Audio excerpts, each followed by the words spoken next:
Reverend Elijah was a beacon of tranquility in the dusty, forgotten corner of the world he called home. His church, a simple wooden structure with a steeple that dared to touch the sky, was the heart of the community. Elijah, a man of gentle spirit and unwavering faith, had dedicated his life to serving God and his flock.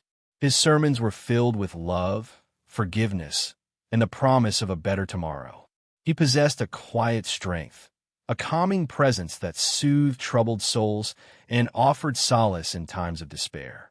But beneath the surface of his peaceful demeanor lay a secret, a dark shadow from his past that haunted his every waking moment.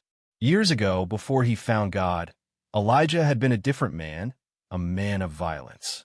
A tragic event, a moment of uncontrollable rage, had led him to take a life.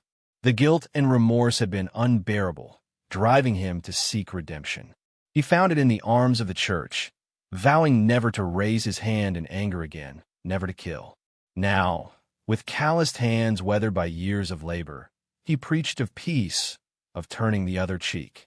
His congregation, a diverse group of farmers, shopkeepers, and their families, looked to him for guidance, for strength, for hope. They knew nothing of the darkness he carried within, the burden of his past. They only saw the kind, gentle preacher who had dedicated his life to their well-being. Elijah's days were filled with prayer, counseling, and tending to the needs of his community. He visited the sick, helped the poor, and offered a listening ear to those who were struggling. He was a shepherd to his flock, guiding them through the trials and tribulations of life. He believed in the power of love and forgiveness, and he preached it with every fiber of his being. He trusted in God to protect them all. He believed his vow would keep them safe, as it kept him safe even from himself. The town of Harmony Creek, nestled deep within a valley carved by time and a meandering river, was, as its name suggested, a place of peace. Generations had lived and died here, their lives intertwined with the rhythms of the land. The townsfolk were simple, hard-working people, their days filled with the honest labor of farming, tending to their shops, and raising their families. They valued community, faith, and a quiet, uncomplicated existence. The church wasn't just a building.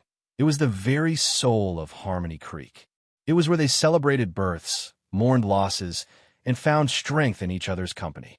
Sunday services were a time for coming together, for sharing stories, and for reaffirming their shared values. After services, potlucks spilled out onto the lawn. Children played tag amongst the gravestones, and adults discussed everything from the weather to the latest town gossip. Among the townsfolk was Martha, the baker, whose sweet rolls were legendary. Old Man Fitzwilliam, the town's historian and resident storyteller, always had a tale to tell. Young Sarah, a bright-eyed girl with a thirst for knowledge, dreamed of becoming a teacher. And then there was Thomas, the blacksmith, strong and silent, his heart as sturdy as the iron he forged. They were all different, yet they were bound together by their shared love for Harmony Creek and their unwavering faith in Reverend Elijah. They trusted Elijah implicitly, knowing that he would always be there for them, to offer guidance, support, and a helping hand. They saw him as a father figure, a friend, and a spiritual leader. They admired his unwavering commitment to peace and his ability to find the good in everyone. Little did they know that the peace they cherished was about to be shattered, and that their beloved Reverend Elijah would be forced to confront the darkness he had so desperately tried to leave behind. Harmony Creek was about to learn that even the most peaceful of places can be touched by violence, and that even the most gentle of souls can be pushed to the brink. The peace of Harmony Creek was shattered not by a bang, but by a slow, creeping dread. It began with whispers, rumors carried on the wind like dust devils, tales of a gang riding through the countryside, leaving a trail of fear and destruction in their wake. They called themselves the Blackwater Gang, a name that conjured images of murky depths and hidden dangers. Silas, their leader, was a man carved from granite and fueled by greed. His eyes were cold and calculating, his heart as black as the water that gave his gang its name. He saw the world as a chessboard, and everyone else as pawns to be manipulated and sacrificed. He cared for nothing but power and wealth, and he would stop at nothing to achieve his goals. The Blackwater gang rode into Harmony Creek on a sweltering afternoon, their horses kicking up clouds of dust that choked the air. They were a motley crew, a collection of outlaws and misfits drawn together by their shared thirst for violence and their loyalty to Silas. They swaggered through the town, their eyes scanning the buildings, their hands resting on the butts of their guns. Their arrival cast a long shadow over Harmony Creek, silencing the laughter and stifling the joy. The townsfolk, accustomed to peace and tranquility, watched in fear as the gang took over the saloon, turning it into their headquarters. The Blackwater gang had come to Harmony Creek to take what they wanted, and they didn't care who they hurt in the process. The whispers had become a scream, and the threat to Harmony Creek and to Elijah's vow was now very real. The peaceful days of Harmony Creek were over, replaced by a tense, uncertain future. The question now was not if there would be a confrontation, but when, and what would Elijah do? The very next morning, Silas made his intentions clear. He gathered the townsfolk in the dusty street, his gang forming a menacing circle around them. His voice, rough as gravel, echoed through the stunned silence. Harmony Creek, he drawled, is now under the protection of the Blackwater gang.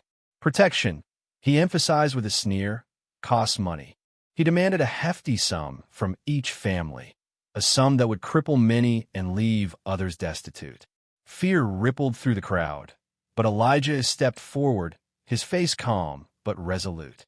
"We are a peaceful community," he said, his voice clear and strong. "We believe in hard work and honest living. We have little to offer in the way of money, but we are willing to share what we have." Elijah proposed an alternative. The townspeople would provide the gang with food and supplies in exchange for leaving them in peace. He spoke of forgiveness, of understanding, of finding common ground. Silas listened with a mocking grin, his eyes glinting with amusement.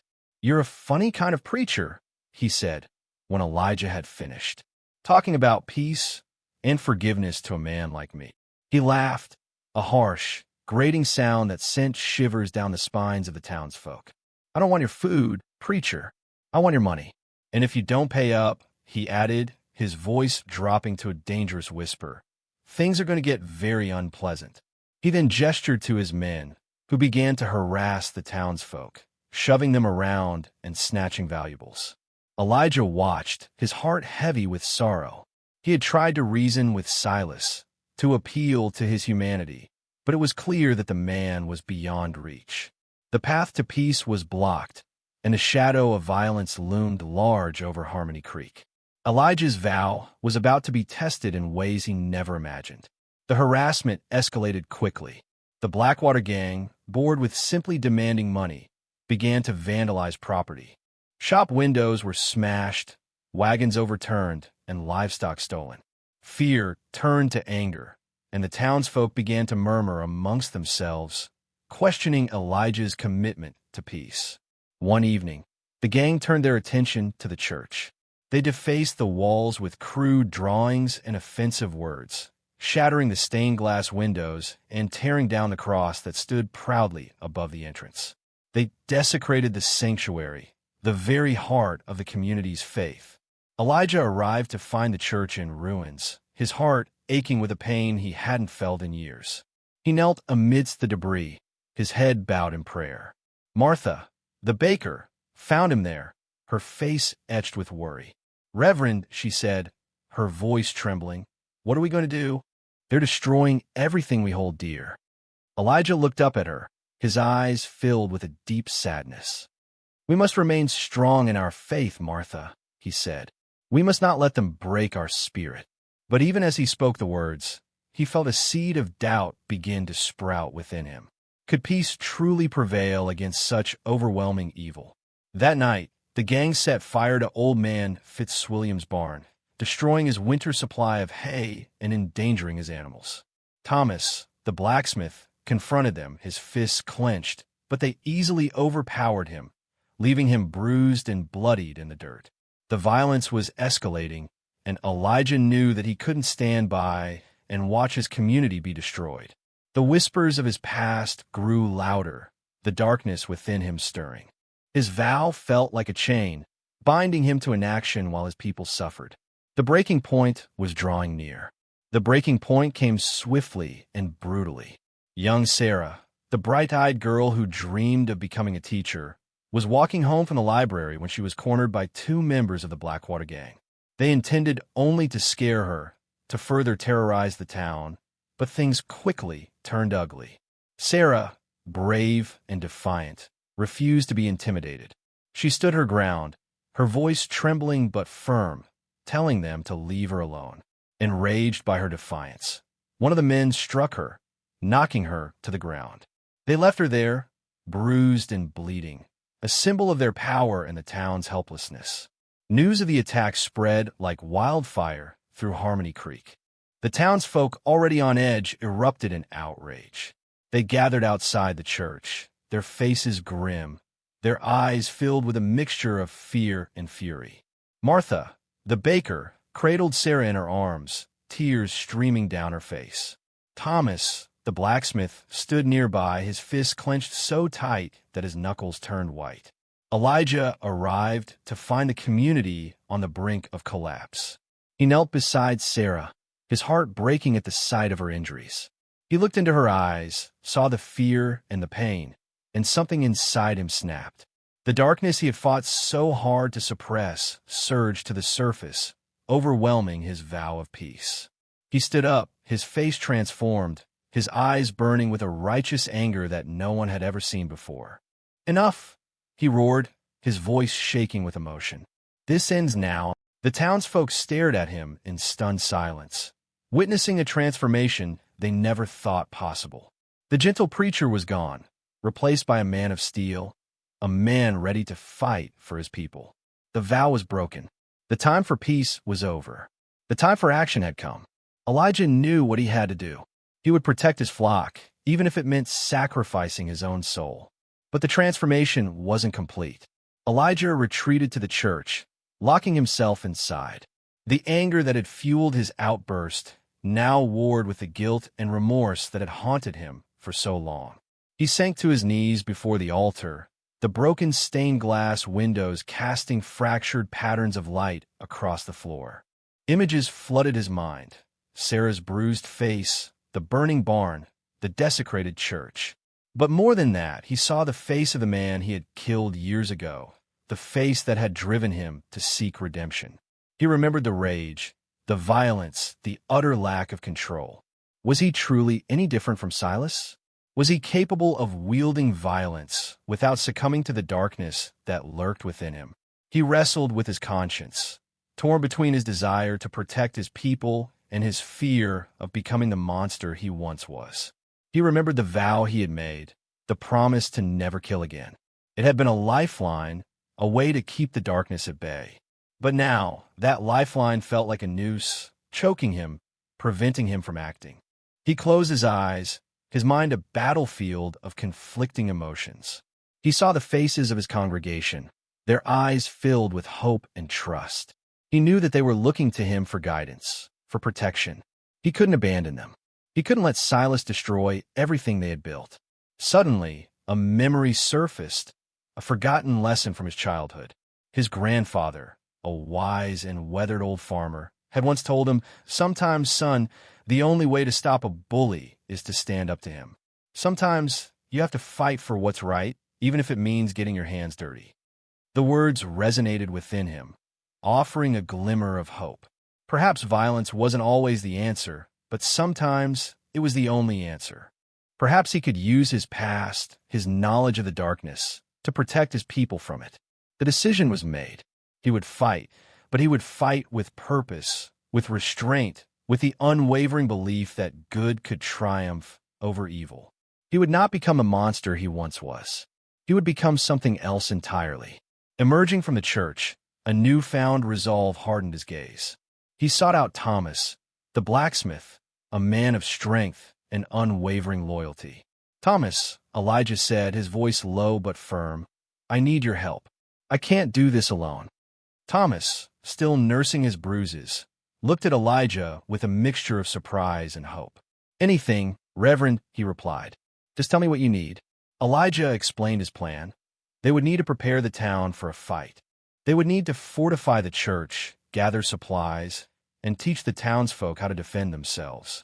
He knew that it was a long shot, but it was their only chance. He also approached Martha, the baker, knowing her organizational skills and unwavering spirit would be invaluable. She readily agreed, promising to rally the women of the town to gather food, supplies, and tend to the wounded. Secretly, under the cover of darkness, Elijah began to teach Thomas and a few other trusted men the skills he had learned in his former life. He showed them how to handle a weapon, how to move silently, how to anticipate an attack. He shared his knowledge of the darkness, hoping to give them an edge against the Blackwater gang. He emphasized that they were not seeking to kill, but to defend. "We will only use violence as a last resort," he said. "Our goal is to protect our community, not to become like them." It was a difficult task, asking peaceful people to embrace violence, but they understood the gravity of the situation. They trusted Elijah, and they were willing to do whatever it took to protect their home. Slowly, carefully, Harmony Creek began to prepare for war. They were farmers and shopkeepers, not soldiers, but they were united by their love for their community and their determination to resist the Blackwater gang.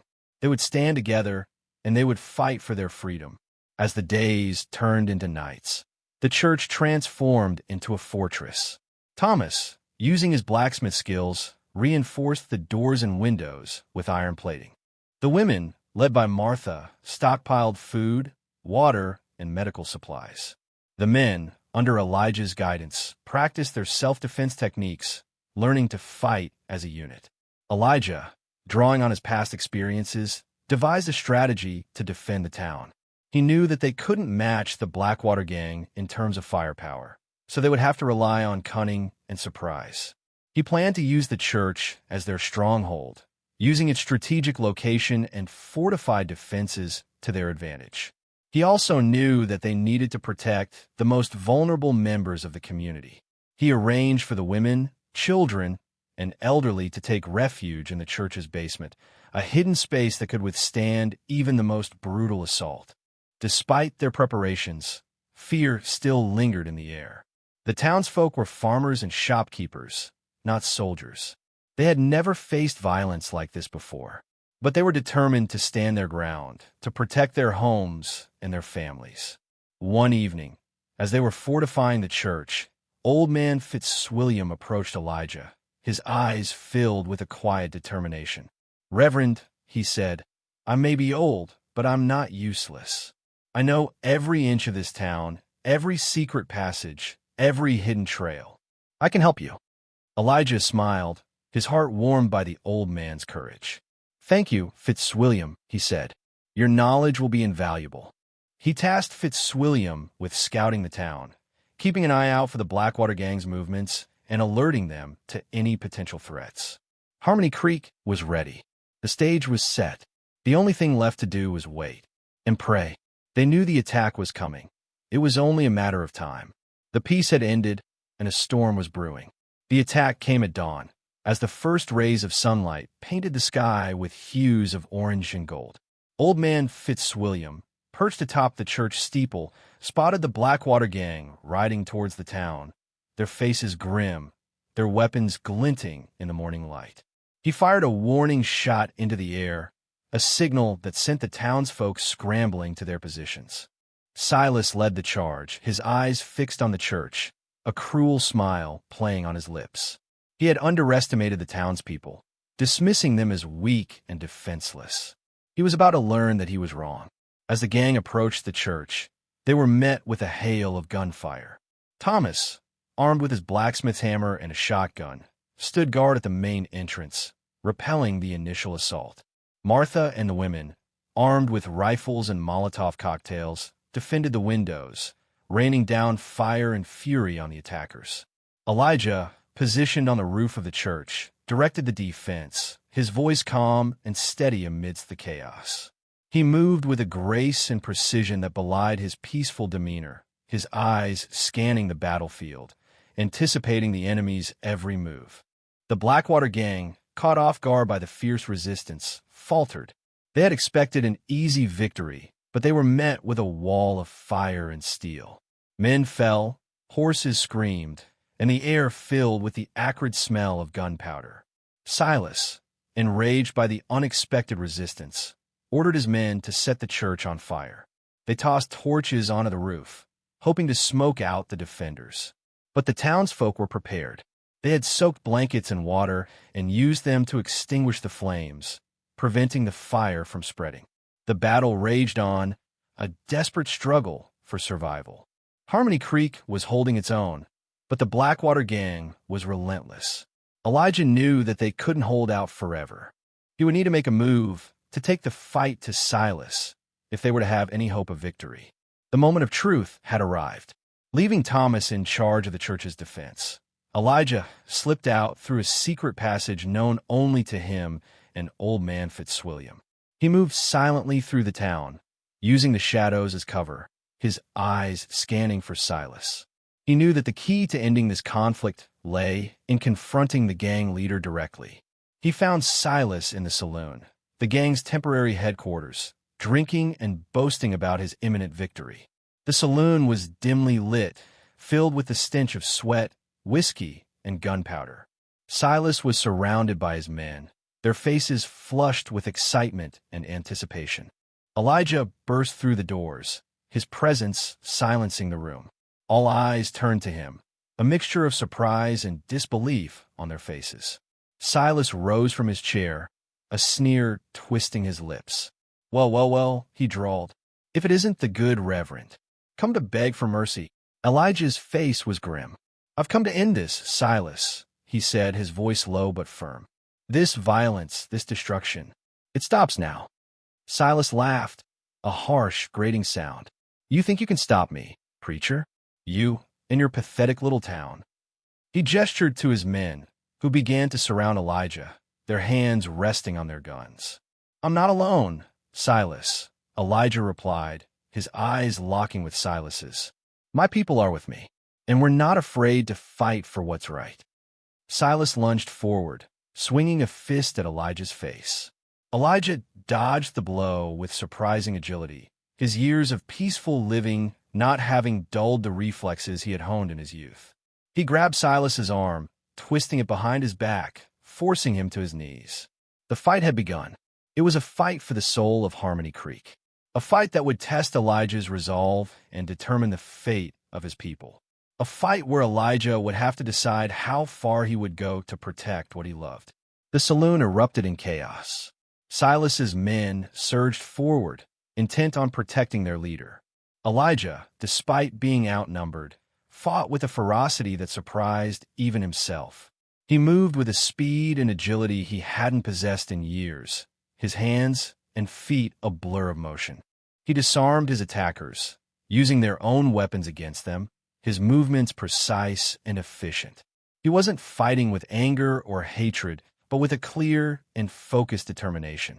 He was fighting to protect his people, to defend their home, to ensure their survival.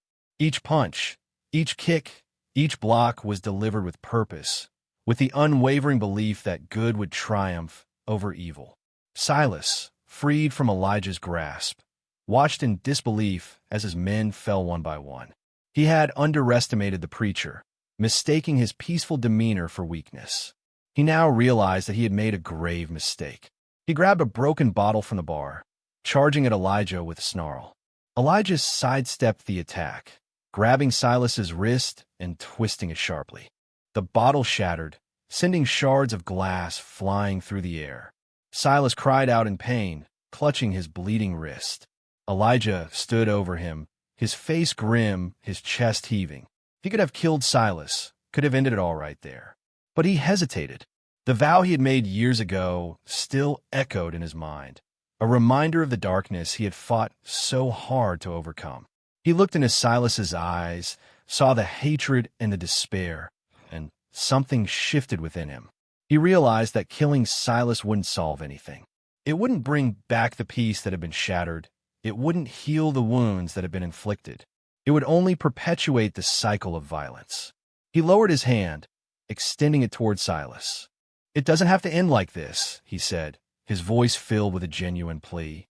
"There's still time to change, to make amends." He wasn't sure if Silas would accept his offer, but he had to try. He had to believe that even the most hardened heart could be redeemed. The fight had changed him. It had unleashed a strength he never knew he had, but it had also reaffirmed his belief in the power of forgiveness. Silas spat at Elijah's feet, his eyes filled with a burning hatred. "You think I can change, preacher? You think I can just walk away from everything I've done?" Elijah remained silent, his hands still extended. He knew that Silas's transformation wouldn't be easy, that it would require a long and arduous journey. But he also knew that it was possible. He had been down that road himself. Suddenly, a shot rang out. One of Silas's remaining men, loyal to the bitter end, had fired at Elijah. But before the bullet could reach its target, Thomas, who had followed Elijah to the saloon, tackled the gunman, disarming him and dragging him away. The chaos served as a distraction. Silas, seizing the opportunity, lunged at Elijah, knocking him to the ground. He straddled Elijah, pinning him down, his eyes filled with a murderous rage. "I'll kill you, preacher," he snarled. "I'll kill you and everyone in this town." Elijah struggled beneath Silas, his strength waning. He knew that he was running out of time. He looked into Silas's eyes, saw the darkness that consumed him, and realized that there was no reaching him. Silas was too far gone. But then Elijah remembered something old man Fitzwilliam had told him about Silas's past. A secret, a weakness that Silas had tried to bury. He used that knowledge now, speaking a few quiet words that cut through Silas's rage like a knife. Silas froze, his eyes widening in shock and disbelief. The fight drained out of him, replaced by a look of utter despair. He stumbled to his feet, backing away from Elijah, his face pale and drawn. "How? How did you know?" he stammered. Elijah didn't answer. He simply stood up, his gaze unwavering. Silas, defeated and broken, turned and fled the saloon, his remaining men scattering after him. The Blackwater gang was gone. Harmony Creek was safe. For now, Elijah had won, not by killing Silas, but by understanding him, by exploiting his weakness, by offering him a chance at redemption that he ultimately rejected. But the victory felt hollow. He knew that the darkness, in the aftermath, Harmony Creek was a changed place. The church, scarred but standing, served as a reminder of their resilience. The townsfolk, though shaken, were united by their shared experience. They had faced the darkness and emerged stronger, more determined than ever to protect their community. But for Elijah, the victory was bittersweet. He had saved his people, but at what cost? He had broken his vow, embraced violence, and delved into the darkness he had tried so hard to escape. He retreated to the church, seeking solace in prayer, but the words felt hollow, the connection to God distant. He looked at his hands, saw the blood that had been shed, and wondered if he was truly any different from Silas. Had he become the monster he had feared?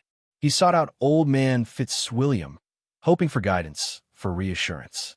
Reverend Fitzwilliam said, his voice gentle, "You did what you had to do. You protected your people. That's what a leader does." "But I broke my vow," Elijah replied, his voice filled with anguish. "I used violence. I embraced the darkness." Fitzwilliam shook his head. "You didn't embrace the darkness, Elijah. You used it. You used your knowledge of it to defeat Silas. And you did it without killing him. That's not embracing the darkness. That's understanding it. That's using it for good." Elijah wasn't convinced. He still felt the weight of his actions, the burden of his broken vow. He knew that he would never be the same. But he also knew that he couldn't dwell on the past. He had to move forward, to rebuild his community, to heal the wounds that had been inflicted. He would need to find a new way to reconcile his past with his present, to find a new definition of peace that included the possibility of. In the days that followed, Elijah began to rebuild the church, brick by brick, pane by pane. The townsfolk joined him, their hands working together, their hearts filled with a renewed sense of purpose. As they worked, they shared stories, offered comfort, and reaffirmed their commitment to each other. Elijah began to preach again, his sermons now filled with a new understanding of peace.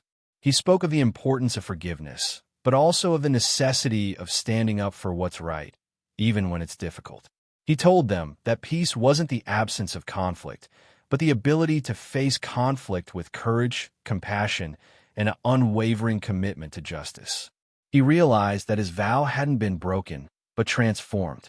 He hadn't abandoned his belief in peace, but expanded it to include the possibility of self-defense, the necessity of protecting the innocent. He had learned that sometimes the most peaceful thing you can do is to fight for peace. Harmony Creek would never be the same.